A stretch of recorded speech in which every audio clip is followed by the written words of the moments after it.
So, nung binato mo siya ng toothbrush dahil masakit na yung mga malulutong na salita niya, gumanti siya at... Oo, yun po ang naging dahilan. Nagsabunutan po kami. Hindi ko po si masabunutan dahil wala po siyang buhok. Yung damit na lang po. Pwede makapagsalita, sir. Damit na lang po kasi nahawakan ko.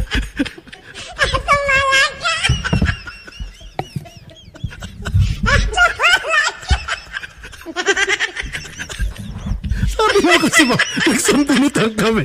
Paano sambunutan?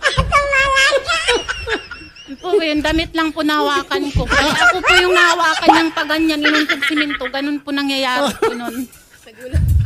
Kulat ka sa... Tama. Diyos ko po.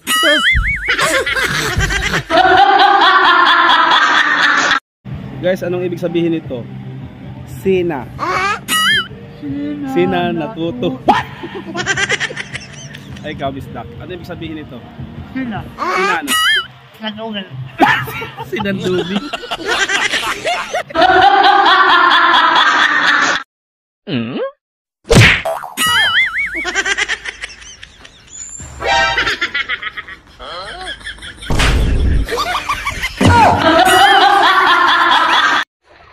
Oh, bakit yan ka lang? Niyaya po kasi ako ng mga office mates ko, uminom lang kami. Lasing ka, no? Hindi konti lang naman ininom namin eh. Ay, paano ka magkakaroon ng office mate? Wala ka naman trabaho.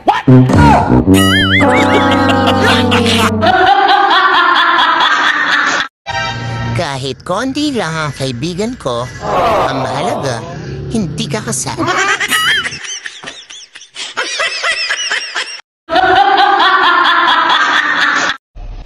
Pinaghihinaan na ng loob, gusto ko ng bumitaw.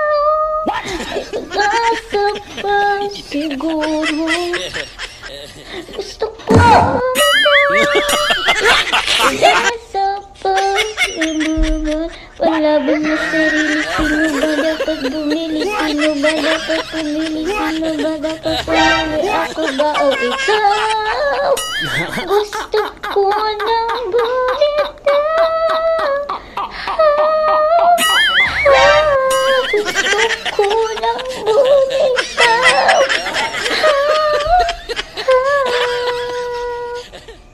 Humahagulhol.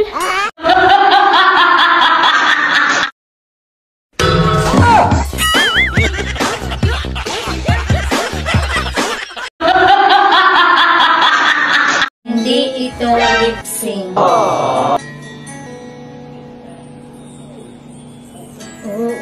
Ulit-ulitin ko sa'yo ang nagdarama ng aking puso. Ang damdamin ko'y parang sa'yo. Kahit kailanman hindi magbabago. Ikaw ang laging hanap-hanap sa gabi araw.